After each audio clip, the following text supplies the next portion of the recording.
Hey y'all, it's Amanda. Welcome back to the channel, and today we're going to talk about the books I read in April.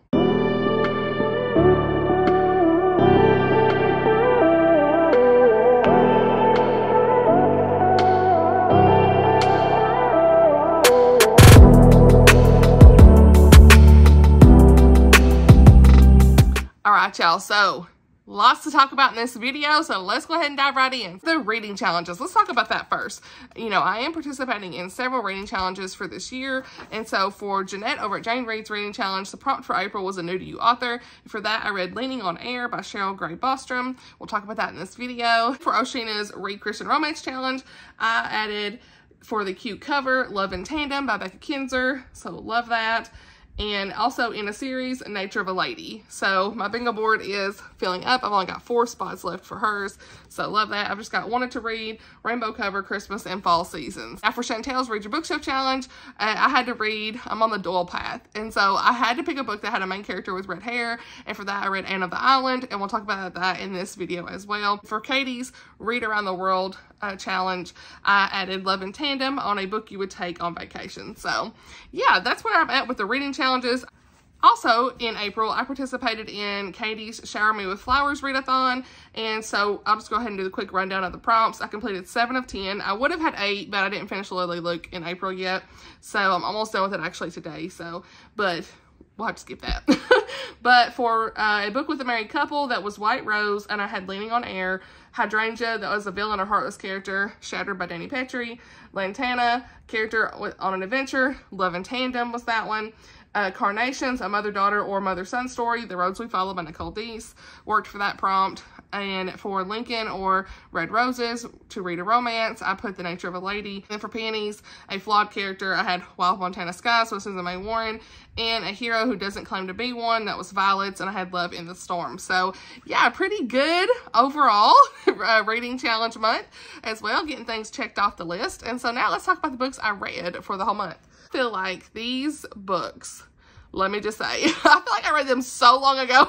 Like, was this April? Reviews are on my blog, so I will link all the books down below as usual on the Amazon or Baker Bookhouse if it's a Christian book, all that good stuff. You all know the drill. And so all the resources will be in the description as usual for any of my more in-depth thoughts. But, and also any vlogs that I had. I had several vlogs in the month of April, so I will link all of those down below on any of these books. And so for the first book I read in the month of April was The Babysitters Club graphic novel by Anne M. Martin. I gave this 4 stars. I really enjoyed it. I got this recommendation from Chrissy over at Chrissy's Purple Library, and this is just a really fun middle grade graphic novel. I love this. It was very nostalgic for me. This adaptation with like different things of the times, like writing in journals back and forth and like the corded home phones, and I really like how the characters were working through their problems together, and they apologized whenever they had a disagreement, all that stuff. So this shows basically what each girl is going through directly in their own personal lives at home and how they're kind of just processing through it together. They do start a babysitters club, but it's not just about that. I really like learning about each girl in their own lives, and has really great themes of friendship and family. So yeah, I'm definitely going to continue on in this. I also had a reading vlog for this that I will link down below. It was where I was reading manga and graphic novels. So yeah, check that out if you haven't. Next, I read Wolf Children by Mamoru Hosoda. I'm not really sure how you say that, but that's the best way I know how to say it. But this was a manga book that was very thick, very, very thick story. But it was quick to get through, honestly, just because a lot of like the dialogue was quick. But this was really cute. I gave this 4 stars. I also talked about this in that same vlog for the reading manga and graphic novels. This is the one that I walked away with really enjoying, so I'm definitely going to keep this one. This one was all about Hannah, and she falls in love with this young man in her college class, but she learns that he's part wolf. And so they fall in love, and when they have children, we see this really cute picture of their family together and their little wolf children. It was very sweet. Unfortunately, as soon as this book starts, you know very quickly that their father is killed, leaving Hannah as a single mother just to try to raise her own little wolf children, not knowing like the best decisions that she needs to make throughout the story. So this was very emotional. It was beautiful yet sad. I'll say I'm glad I read through it. I really want to watch the movie of this now. I feel like Hannah was just doing the best she could as a single mom to take care of her children the best way she could in those circumstances. And it was really nice to kind of see people helping her out as well. Yeah, I give this 4 out of 5 stars, and I'm glad I read it. And this is also a 24 and 2024 book that's checked off. So look at me getting them goals, honey. We ain't gonna let Blake win. Your girl's gonna be getting them done. Okay, so next I read Love in Tandem by Becca Kinzer. I gave this 4 stars. I have an entire dedicated review vlog for this, and I will link that down below, but this was so much fun. I really enjoyed Dear Henry, Love Edith last year, so I was really excited to dive into this one, and I was not disappointed. I laughed and laughed. Like, that's the one thing I can say about this book is, like, it's gonna make you laugh. If you're looking for a book that's very lighthearted with a lot of laughs, this is it. The story, we follow Charlotte, who's a music teacher. She realizes that the grant funding for the school's music program is getting cut, and she's very concerned about how she's going to continue that program. Well, then we see Charlotte in this very hilarious meet cute situation with Zach Bryant, her brother's ex-fiance. Now, don't sleep on this, because I normally don't like that trope, but Becca made it work because of the way things were laid out. Okay, somehow their family thinks they're dating, so they end up kind of in this fake dating situation and thrown together in this 500-mile tandem bicycle contest for some big prize money, and you just have this really great story of them kind of getting to know each other for real, and it's definitely going to bring you a lot of laughs. Like I said, there were some nice faith moments in this. I did want more of the romance a little bit, so that's why it wasn't quite 5 stars, but I feel like this was more comedy than romance, but I still really enjoyed the story. I really liked the author's note. I read part of that in the vlog that I did, but I really liked the author's note and learning about Becca's real life experience on a 500-mile tandem bicycle trip with her husband. That was really fun. So yeah, I'm really excited to see what Becca writes in the future. She's definitely one of my favorite authors, and I highly recommend this one. That I did DNF that I forgot to say was Beautiful Disguise, or A Beautiful Disguise, I think, by Roseanna M. White. Now, I did really enjoy Nature of a Lady that we're going to talk about here in just a minute, but I ended up DNFing A Beautiful Disguise. It was the Protagonist Pub Book Club pick for April, and me and Tammy both just couldn't really get on with it. It was something about just I don't know, for me, it was like the writing style, and I was confused personally. Several of the people who read it have enjoyed it, so it's probably just a me thing, I don't know, but I just honestly just didn't understand what was happening, and I think I was just confused for most of it, so I ended up DNFing that. Instead, I decided to pick up The Nature of a Lady by Roseanna M. White. I really enjoyed this one. So that just goes to show, like, if you're not really vibing, I guess we'll say, or getting on with, whatever you want to say, with one author's books, don't give up on them. Keep trying their other books, because this one was like a 4.5 star for me. I really enjoyed it. Buddy read this with Tammy at the Protagonist Pub, and we had the best time Buddy reading it and talking about everything, and it was just a really good story. So this is a Christian historical romance, and this is set in 1906. We have this Lady Elizabeth, or Libby Sinclair, who loves all things microscopes and nature, but she's not really favored by society, and so she travels to this really beautiful island area for the summer, and she stumbles right into the secrets left behind by the cottage's former occupant, also named Elizabeth. Okay, keep tracking with me here. Has mysteriously vanished, and so Oliver Tremaine comes in, and he's a clergyman, and so he's determined to figure out what's happened to his sister, who's vanished, named Elizabeth. Well, they call her Beth, and so the way you could kind of keep them separated was they called the missing sister Beth, and then the main girl in this was Elizabeth, but they called her Libby. So Libby and Beth was a good way to differentiate the two. Yeah, Oliver really gets to know Libby in this, and since she's staying at the summer cottage, they end up working together to solve this mystery of where the sisters ran off to, or what's happened with her. And so I really like this. It kept me engaged. I like the romance. It was very sweet. I also liked seeing Libby's faith journey. She had a lot of questions, just faith questions in general, and Oliver really helped her to really see that she was fully known by the Lord. One of my favorite quotes, I'm gonna read it in my review. It says, "He knows your name, not Libby, not Elizabeth St. Clair, your true name, the one at the heart of you that has never been spoken. He knows you and he calls you by it. You in all your uniqueness. You in everything that differentiates you from others. You in all you have in common with them. He knows you and he calls you by name. He knows how you fit into this world." Loved that. And so as the story progressed, we really got to see Libby come into her own, to see that science and faith, they don't have to be at odds. There were some really nice prayer moments in this as well. So yeah, Libby was just a very complex character, very unique, and I really like how she wasn't the typical female of society for the time. We see her really embrace who she is with her interests, and Oliver really cares for her no matter what. And what's even more interesting is that Libby is like someone that he met randomly 2 years ago, and so they share this love of botany, biology, and all these things. And so I know some have mentioned that they had issues with the quote theology, I guess, in this, but I felt like everything was fine from my personal standpoint. Nothing really overstepped in my beliefs for me. It was general enough to me, talking about the Lord, how he knows us by name, and the prayers that were mentioned. So it was just very nice for me personally. And so I also really liked how this had some fun pirate details, treasure hunting aspect, and all that stuff. So overall, I really enjoyed my time with this, and I'm definitely going to continue on in the series. The next book I read, I have a full dedicated review for as well with all the different emotions. It's definitely spoiler free if you want to check that out, but it's going to be The Women by Kristin Hannah. This is very hyped, and I see why. This is very impactful, where Kristin she skillfully weaved in the details of the Vietnam War, showcasing the women who served as nurses during that time. I love this book so much. I was just not able to put it down. Give it 4 stars because the only reason that this wasn't a full 5-star perfect read was some of the romance things throughout the story that I didn't personally enjoy, but overall this is going to grip you, pull at your heartstrings, and it's just not going to let go. That's the best way I could say. You know, I do understand why some of the things were in here about the romance personally, but I just didn't love that. So, but I get why she put it in here. I get it. Especially after I talked to Tammy about this as well, because she read through it about the same week I did. And hearing her thoughts, it made more sense. You know, it's like, it's a different perspective. So I appreciated her thoughts because it made sense.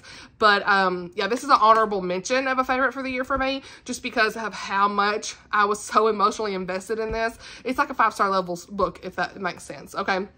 But we follow our main character in this named Frankie, or Frances, but they call her Frankie McGrath.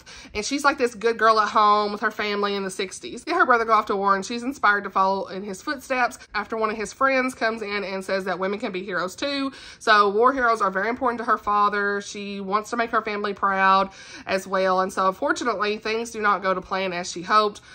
I'm not gonna say, but like something big happens. It's very early on, but I'm still gonna say, but something happens that is just devastating for her. Parents are very scared. They're disappointed when she ends up enlisting in the army so she could serve in Vietnam as well because of the circumstances surrounding her brother's service. And so we follow Frankie's journey in Vietnam, and it's just raw, it's gritty, emotional, it's sad, violent, everything in between. It's just, you're gonna need some tissues with this for sure, because I mean, I cried so many times throughout this story. There was so much I learned as well about the Vietnam War, because I only had knowledge of like the movie Forrest Gump. You know, I didn't really I haven't really researched it. So, you know, to see how our veterans were treated whenever they returned back from war was just so sad. It's just so disappointing. And as someone even said, it's one of the most despicable things that could have happened in our history. Just the way that they were treated, they were spit on and all these things when they returned. And then you see like the horrors of war itself in this, very, very detailed. So just be aware of that. But we really see Frankie go through her experiences with loss and grief and depression, PTSD, which PTSD was not really a thing then. So she had no idea how to handle any of this on her own when she returns. She needs help, therapy, can't get any help. She goes to the VA only to be turned down because they say that there was no women at Vietnam. But there was, and so her parents have no sense of being proud of her as well, and when she returns, so she just lost on this journey to figure out what to do. But you know what? Her best friends, Barb and Ethel, were my favorite because they stood by her. Even when they left, they would check in on her, and they were not just going to let her sulk and be alone. They were going to work through this with her, and I appreciated that so much. This is a really great female friendship group as well. Overall, this is a really great coming of age story as we see this young girl from this conservative family go to war and grow up in this sense from all these different horrors of war as she is saving many men's lives. And so I love seeing her journey. This poor girl just couldn't catch a break, but you know, at the end, we finally got some happiness for her, and it was worth seeking out. As far as content goes, I have all of the content warnings linked down below. There's so many to list, but overall, the only thing I really had issues with was some of the infidelity stuff. But just be aware that this does have a lot of wartime violence. There's some language in it as well, but overall, the wartime violence, if you're not someone who can handle that, I probably wouldn't read this, but it did have such an impact on me. The story was great. I think if you love a good coming-of-age story and very in-depth historical fiction, and you can handle the content, then this is definitely one to pick up. The next book I read, I buddy read this with my friend Jennifer, and we had the best time buddy reading this, and this is book 2 in the Alaskan Courage series called Shattered by Dani Pettrey. I gave this 5 stars. I love this second book in the series. Landon and Piper's romance story was so great. The suspense had me on edge as usual. Okay, so I really want to continue on in this series. Definitely going to be this year. This was also a 24 and 2024 book, and so in this story we have Deputy Landon Granger, and he is very close with the McKennas. and they're just like family to him. And so Piper's prodigal brother ends up returning and being back in town. His name is Reef, and he is accused of murder that he did not commit. And so we end up seeing Landon just involved in finding the truth throughout this whole process. Him and Piper end up working together, and you kind of see the rest is history with them. They kind of, their romance starts to blossom. And so this book is set in Alaska, which is one of my favorite book settings. I love this so much. I love the family, the friends, the setting, the romance, and just how Dani actually sets you up for like the next couple in the book, or for the next book. We see a lot of Gage in this, which is Piper's other brother, and we learn a lot about his past as well. So book 3 features him and a romance with this girl Darcy, who's like a reporter that he works with in this book. So I'm highly anticipating Gage's story. The faith content was also really great. We saw several moments of prayer. So yeah, I highly recommend the series if y'all have not read it. The first book is Submerged. The next book I read was Battleshipped by Savannah Scott. This is book 2 in the Getting Shipped series. Highly recommend this series. I absolutely love this book. I give it 4.5 stars. This is a very fun second chance high school sweethearts rom-com. It is clean, and you're going to laugh so many times while reading this. I think the audiobooks are fantastic. This has a great small town setting, has a really great friend group as well. The banter is hilarious. There's lots of different situations that they get themselves into that made me laugh. And so this features Rob and Laura, who dated in high school, and upon graduation, Rob breaks it off with her to go to MIT for college. Then we have 6 years later when he's back in town, and he continues to run into Laura, and it's like, are they meant to be? They have these feelings again, and are things going to be the same as they were before? Is the spark still there? All that stuff. So they start interacting and hanging out. Sparks start to fly. Chemistry's off the page. We love to see it. And I really like to see how Rob was like trying to win her heart in this. That was great. The pacing was a little slower for me sometimes, but overall, once things picked up, I was very invested. Highly recommend this book. The characters are so much fun, and I'm excited to read the next one, which I'm going to be reading the next one. I think it's called Townshipped in May. So yeah, this is a really cute, clean rom-com. The next book I read was Leaning on Air by Cheryl Bostrom, and it's a Christian contemporary. It's just like a contemporary story about this married couple, we'll say. And the spouse, he is autistic, and we see a full roller coaster of emotions with this book. It follows Celia and Burnaby, who knew each other as teens. They reconnected 12 years later, and they end up married. And so after a decade of being married, they find themselves going through some of the toughest years of their marriage, and you just see all these different traumatic events that happen, lots of miscarriages. So there is one detailed miscarriage scene in this that I had to take a break from reading it just because it was so heartbreaking. I was crying, and I just want to mention that for content, but it really showed like what they went through in their traumatic events together. Celia, she's just devastated after these losses, and so Burnaby, he's trying hard to make the marriage work, but because he's autistic, he has lots of different sensory issues. He can't hardly hold her, and like his emotions, or he processes things a little bit differently, different than she would expect he needs to, and all these different things. So this was just a very impactful story. We see this couple just on this journey to overcome tragedy together. We see how God's involved the entire time. So how Burnaby fought for his marriage with Celia. He kept calling her over and over, trying to diagnose her for what she was going through, because she had, you know, postpartum depression that she was going through. He was just like, he would follow her to the ends of the earth to make sure she's okay, because he loved her that much. And so he may not be able to always express it in the best way, but he truly loves her. And so I loved how he talked to Celia about how the Lord really loved their child and understood how God knows what it's like to lose a child. And so it was just very beautiful and got me emotional throughout the whole story. That's all I could say. You know, Celia was skeptical of God throughout the story, so I personally would have liked a little bit more of her faith journey coming to the forefront. But overall, I still really enjoyed this. I gave it 4.5 stars. All right, so the next is my lowest rated book on this list, and it's an unpopular opinion, I'm sure, but I actually did see some opinions saying the same thing, so maybe I'm not too unpopular. But this is the Rom Commers by Katherine. I gave this 2.5 stars. And rated it down to 2 on Goodreads. I kind of went back and forth on how I wanted to rate this, but this releases on June the 11th. Now, let me just preface this with saying I have enjoyed The Bodyguard and Hello Stranger by Katherine. This may just be the anomaly. I have her backlist. I want to read more of her books. The backlist that I own, I have enjoyed her writing, and the content's usually fairly clean, with just some language and things like that. So they've been 4 stars, so the last 2 I read were 4 stars. And so I'm prefacing with saying that because I'm not hating on Katherine Center, okay? This book just really wasn't for me for several reasons. And so, you know, I'm really appreciative that I got the chance to read this early, but, you know, we have honesty here on the channel. And so I think that the narrator did a really great job with the audiobook. I had the ebook and the audiobook, but I listened to it on NetGalley. I want to keep reading, but like I said, it ended up not being for me. So this is about two screenplay writers who are working together to write a rom-com. And so we have Emma and Charlie. Emma is ultimately this character that I started off really enjoying because I found her at first to have a lot of depth. You know, she's a caregiver to her family, very relatable because I'm a special needs mama. So, you know, I've experienced caregiver fatigue as well. I really liked how passionate she was for her writing. And she was very excited to just start this new project with someone that she really idolized, okay? Because this guy, Charlie, he's like a famous screenplay writer, okay? And so the story kicks off as her ex-boyfriend from high school introduces her to Charlie. She's supposed to help Charlie write this rom-com, and it's horrible, so she's supposed to like fix it up. Charlie's been the guy, like I said, that she's idolized and fangirled about for years in her screenplay writing career. She's got like his picture and stuff on her desk. It's crazy. So she's very nervous to meet him, but very excited to go on this journey. And her family's encouraging her. She's got her sister and everything because it's like a once-in-a-lifetime opportunity. And she's always been someone who has taken a step back and just like not done anything for herself. She's taking care of her family because her dad was sick, her mother passed away. There's all these things. So I start off really liking her.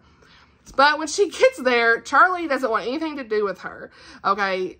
It's crazy. Emma is like devastated because he didn't want any help and it wasn't exactly approved for her to work with him and all this stuff. So as things would have it, she ends up staying there in his little mansion and living with him for several weeks to help write the story, and everything takes off from here. Here's what I did not like, okay? So while I started off liking Emma, okay, I became frustrated with her because of how much she's pursuing Charlie when he is completely mean and rude to her. Y'all know I don't like that anyway in books.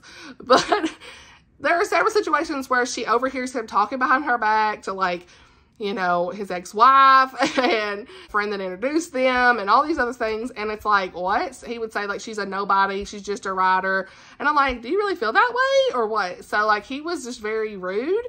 And yet there were times I felt like he was showing her emotions, like he liked her, but then it was like he would be rude for no reason. So, like, you didn't know any of those reasons at the time of why he was that way. You figure this out later, but still, it's like this really wasn't an excuse to just be downright rude and mean talking about her. But she overhears all this stuff and she continues to pursue him over and over. So ultimately, Charlie was this character that was very back and forth for me too. I had mixed feelings about him. I felt like we really needed his point of view. That's one thing this book suffers from, is like you don't have his point of view to really understand him. And so it's first person with her, and I really feel like, you know, he likes her, but then he's treating her bad, and you end up just kind of in this frustrated world of like, what is this? And so 78% into this book is about where I almost DNF'd the book because of a scene that, while this entire book is considered clean romance, this scene really frustrated me more so on a personal level. Essentially, Emma is upset for a certain reason, and she ends up getting drunk during that time at Charlie's place. She's pursuing him. She's trying to proposition him to have sex with her and say, oh, this could just be a one-time thing. This doesn't really matter. He says no. So here's a moment where I really like Charlie because he's saying, look here, no, you are not able to consent. He says that to her, and she's thinking to herself, ugh, now he's throwing consent at me. And I was like, girl, what are you doing? She's like, oh, maybe I need to use my feminine wiles. What? So she continues to try to proposition him to have sex with her. He continues to say no. That bothered me. It just portrayed her in such a negative way. And in this moment, he's being the good guy, but yeah, she mad about it. But then, like, throughout the rest of the book, it's like, he was mean and you were still pursuing. But now he's being a good guy and you mad. I know she was drinking, but still. And so, anyway, that bothered me.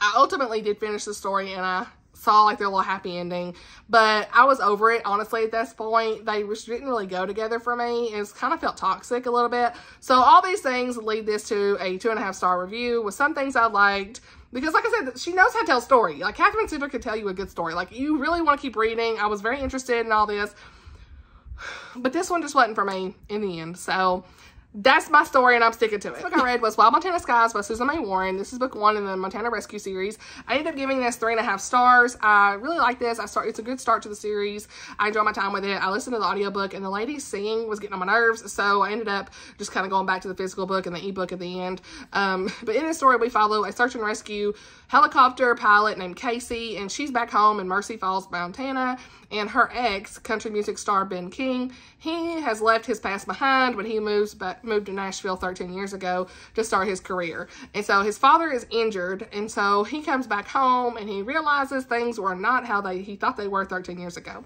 We quickly find out that Ben and Casey had a daughter together, and this is the first time that Ben has figured this out. So he's all upset, didn't know about it. There was all this miscommunication 13 years ago, and so we start to see these misunderstandings kind of getting worked out. Ben and Casey start working together for different situations throughout this book, and we see the relationship start back up in this second-chance romance.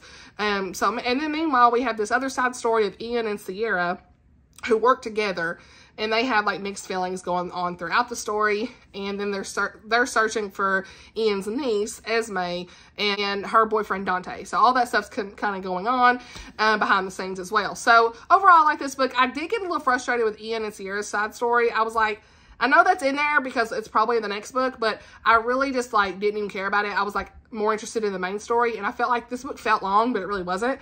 So maybe that's part of why it's like 3.5, rounded up to 4. But you know, they're really just, I think I'd rather have like a whole second book with them, even though I understand this was like setting up the scene for them. But anyway, I don't know. I really wasn't sure too how I felt about Ben at first, but I ended up really liking it at the end. And so the faith content was really great in this book as well. The characters are like trusting the Lord throughout the process here. And even when they're questioning things, you know, they realize that the Lord was with them the entire time. One of the quotes I liked in this is, "Having faith is the bravest thing we can do. It's the unwavering confidence that God loves us, that although we can't see the road ahead, we can see God." So yeah, 3.5 stars. Enjoyed this. I'm definitely going to continue on in the series. This was also a 24 and 2024 book. Next book I read was Love in the Storm by Mandi Blake. I gave this 4.5 stars. I talked about this recently in a vlog as well, so try to be as brief as I can, but I really enjoyed this. Book 2 comes out in May, Love for a Lifetime, so I'm going to be reading that this month. And I just felt like her books are just the best comfort reads for me. I love this one. It's like a snowed-in trope, forced proximity, characters that have some depth, a sweet romance. Like I said in that vlog, they were not basic Betty characters. They were realistic Ritas. That's my new thing, right? So they had some really good faith content in this as well. And so it's like, what more could we ask for with this? But in this, we have Lyric, and she is a new Christian who is troubled with a past filled with drugs and alcohol and different mistakes. She's been clean for 5 years, and she's a new Christian excited on this journey with the Lord, and a snowstorm ends up sneaking up on them. And so Lyric gets stranded with this handsome police officer named Asa, and he's the one who arrested her 10 years ago. He doesn't know it right off, but she recognized him immediate. So they end up getting to know each other, and the romance blossoms very quickly. So it's kind of insta-love, but, you know, there's something about the way Mandi writes these quick romances that I still love no matter what. Like, there's a layer of depth there. They really get to know each other. And, you know, I'm not even a quick romance person, but Mandi always gets me hyped for these couples. Like, something about the characters. It doesn't feel like an insta-love story too much. So, yeah, it felt very natural and just a feel-good Christian romance. So, yeah, I always appreciate how layered the characters are. Lyric had her past mistakes she was dealing with. Asa was dealing with the loss of his wife several years ago to cancer. And so he's trying to learn how to live like as a single dad, which I love a good single dad. And so, yeah, I think that was a bonus for me. And so, overall, I really like this book, and I'm looking forward to reading about Dawson's story in the next one. The next book I read was The Rose We Follow by Nicole Deese. I talked about this in a recent vlog as well, and this was so good. I gave it 4.5 out of 5 stars, rounded it up to 5. I feel like Nicole Deese, she really told this powerful story of love and loss and dreams and family, and just on this great road trip story that also had lots of faith and threads of forgiveness and very in-depth characters that you're going to enjoy. I really like the ending of this most of all. I was teary-eyed at the beauty, like the way she depicted the family reconciliation. In this, we follow Reagan and Micah, and we see how their worlds collide on the roads they follow and the answers they find together through things, okay? Reagan is the youngest daughter of this country music legend named Luella, and Reagan's biggest dream is to publish her small town romance under this pen name. Reagan ends up getting shut down about her book out there, ends up hearing about a tell-all that's being written about her family, and she's not really sure what to do about it. or if she should tell her mothers or sisters what she has learned. Cut to Micah Davenport, and he is the son of Lynn, who was Luella's old country music partner and friend. So Lynn passed away, and Micah has just come to the realization that his father was not the man who raised him. So he comes in contact with Reagan's mother, realizes that they need a driver for a 2-week road trip for their family across the country. And so he takes this opportunity to find answers from this old box of journals from his mother that could possibly have what he's looking for. So together, they are all embarking on this road trip across the country and to find out all these different answers to things, and he finds this relationship with Reagan along the way. So the romance in this was so good. I really liked how we had the two perspectives here of Micah and Reagan. I don't think I would have liked it as much if I hadn't had Micah's perspective, to be honest with you. You really get to see the depth that they had each. So the way that they met was just really funny too. Like their interactions had quick sayings and references, and I don't know, he was very supportive too in like her author career. One of her sisters was very uptight about it, but he was always so supportive, saying, look, you know, follow where the Lord's leading you in this. And I will say some of the journal entries I skimmed a little bit. I really want to get back in the story of the romance, but because I just love them together. But I also did enjoy learning about Lynn and Luella's friendship and past together too. So I really loved how Reagan finally came to her own too in the end of this story. She stood up for what she loved to do, and she really pushed her and her sisters to have this reconciliation together and not let things just be left unsettled, like as Lynn and her mom were so many years ago. And so, yeah, the faith content in this was good. I think you saw lots of good prayers and relying on God's plans. So, and there's also forgiveness and finding peace among the chaos. So, yeah, overall, I really enjoyed this. I highly recommend it. You can read this as a standalone. You don't have to read the first book in the series, The Words We Lost. You can read The Roads We Follow by itself.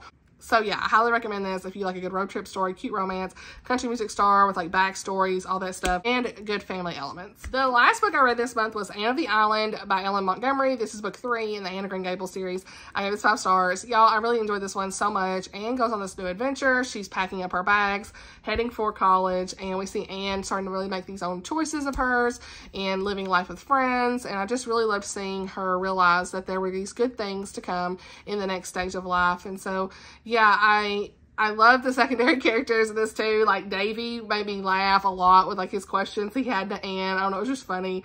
And then Anne and Gilbert. Let me just say. Anne and Gilbert! Okay! We love to see that. It was just so great. So I'm really excited to dive into the next one. That's all I really have to say. I need to still watch the adaptation as well. So yeah, love me some Anne and Gilbert at this point. And that's all I read for this month. So yeah, pretty lengthy wrap up. I don't know how long I've been filming. I tried to go through that as quick as possible. So yeah, let me know if you've read any of these books. Let's chat below in the comments as usual. All the details and the reviews and the links, again, will be linked down below in the description. Thank you so much for watching. I hope you enjoyed this video, and I'll see y'all in the next one. Bye, y'all.